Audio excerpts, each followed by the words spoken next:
Ang next natin gagawin guys, lalagay na natin itong ating side mirror. Kailangan natin yung tornilyo na to. Ito guys, may isa siyang washer. Ikot nyo lang ng ganyan. Kung gusto nyo na medyo nakalabas yung mga salamin ninyo. Iba-iba kasi ng gusto yung style yung iba eh. Gusto nila nakaganyan, yung iba naman naka short stem. Yun, what's up guys? Welcome back dito sa ating YouTube channel. So, ito nga pala guys, ang ating Honda Click 125i 2024 Special Edition. So, syempre guys, mag-install na tayo ng ating paboritong side mirror sa ating motor. Ito nga pala guys, ang ilalagay natin, ang Street King Side Mirror Version 1 Universal.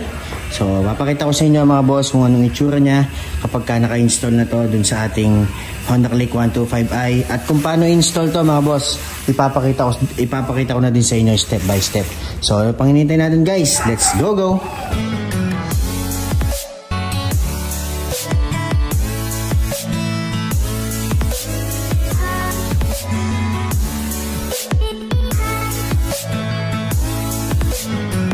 Ito nga pala guys, ang ating side mirror. So, blue lens nung ilalagay natin mga bossing. Yan, adjustable yan. Pwede po yan guys sa lahat ng klase ng motorcycle. Yan siya guys. At may mga kasama na po yung tornilyo mga boss. Yan. Siyempre guys, ito yung isa. At kailangan pa natin guys ng mga extension. Ito guys, dalawa yan kapag bibili kayo. Kasama naman na lahat na yan, complete package. So, ilagay na natin guys dun sa ating Honda Click. Siyempre guys, ang una natin gagawin, tatanggalin muna natin yung mga stock side mirror nitong ating motor. So, niluwagan ko na ito mga boss, ikutin na lang natin.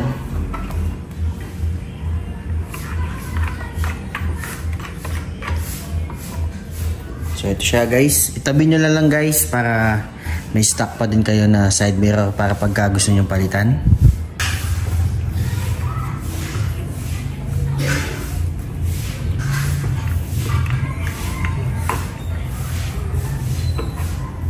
So, bago ko tuluyang ilagay mga boss yung ating Street King Side Mirror version 1, papakita ko muna sa inyo guys yung look ng Honda Click kapag wala siyang side mirror. Tingnan nyo guys, napakaganda. Kung pwede nga lang walang side mirror guys, no? Kaya lang, hindi talaga pwede. Kailangan natin yan sa pagmamaneho natin. At syempre, kailangan yan guys. So, bawal guys kapag walang side mirror. Ang pinakauna natin gagawin mga boss, hindi na natin tatanggalin mga boss yung mga extension ng ating side mirror para medyo mataas guys yung side mirror natin. Kasi kapag tinanggal natin itong dalawang to mga boss, medyo mababa siya tapos parang medyo nakadikit siya dito. So ako guys, hindi ko natin talaga tinatanggal itong ating mga extension. So ang kailangan natin gawin guys, kulang tayo ng 14mm para maigpitan muna natin ito na maayos guys. Para hindi natatanggal, para hindi umiikot.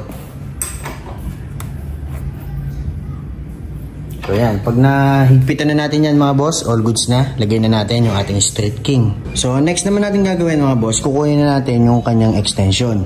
So ito guys, ito yung tornilyo na gagamitin natin. So dito sa Honda Click mga boss, kapag nakalagay na guys yung mga extension ng side mirror, is yung paghigpit natin guys is counterclockwise. Huwag nyo kakalimutan yun guys ha. Minsan kasi nalilito yung iba eh.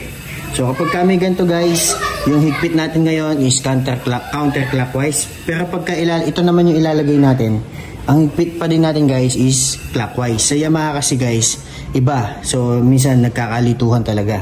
So ito guys, lalagay natin counterclockwise guys yung paghigpit. Huwag nyo kakalimutan mga bossing. Ito muna ilalagay natin mga boss. Hindi muna natin ilalagay yung mismong side mirror.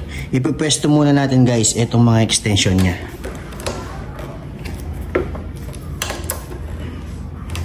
Ayan siya guys. Yung sa kabila naman.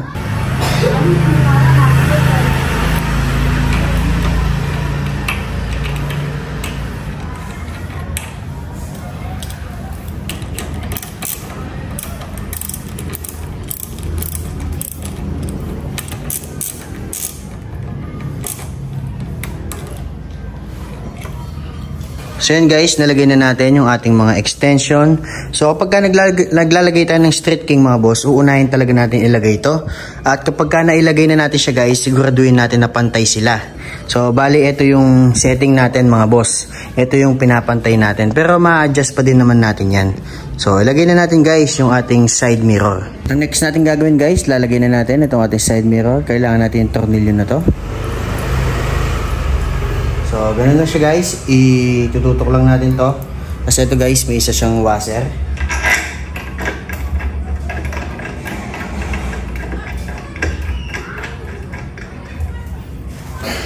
So, kailangan natin to guys, yung tools natin.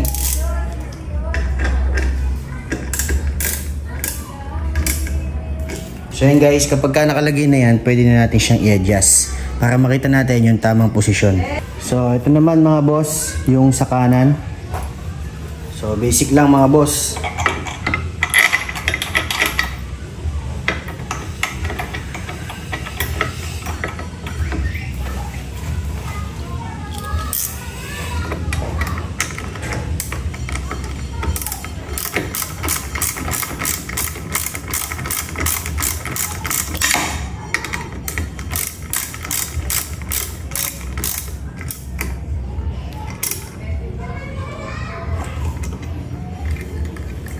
So yun guys, all goods na. Na-install na natin itong ating Street King Side Mirror version 1 dito sa ating Honda Click 125i 2024. So nakita nyo naman guys kung paano napaka-basic lang mga boss. So ito yung itsura niya guys. Yan mga boss. Kagandahan dito, adjustable naman siya mga boss, itong side mirror na to. So pwede siyang short stem, pwede siyang long stem. So ito yung looks niya guys. Yan. So, ilulong stem natin siya mga boss para mas may pakita ko sa inyo na mas maayos. Ganito siya guys. So, ikot nyo lang ng ganyan. Yan mga bossing. Ikot nyo lang ng ganyan. Kung gusto nyo na medyo nakalabas yung mga salamin ninyo. Iba-iba kasi ng gusto yung style yung iba eh. Gusto nila nakaganyan. Yung iba naman naka short stem. So, yun siya guys. Ito naman yung looks ng Honda Click mga boss. Kapag ka naka long stem yung ating Street King Side Mirror version 1. So, pili na lang kayo dyan mga boss kung anong gusto nyo yung design. So, lahat ng motor ko guys, naka Street King Side Mirror yan. Yan guys, so napaka all goods. Pwede yan mga boss sa lahat ng klase ng motorcycle. Kung gusto nyo bumili nyan guys, visit lang kayo dun sa aking TikTok account. I-search nyo lang ako si Boki. So, makikita nyo doon mga boss yung mga video natin. At ito naman yung looks niya mga boss dito sa likod. So, kapag ka nakasakay na kayo, ganyan na yung makikita nyo guys. Yan. Guys, so napakaganda.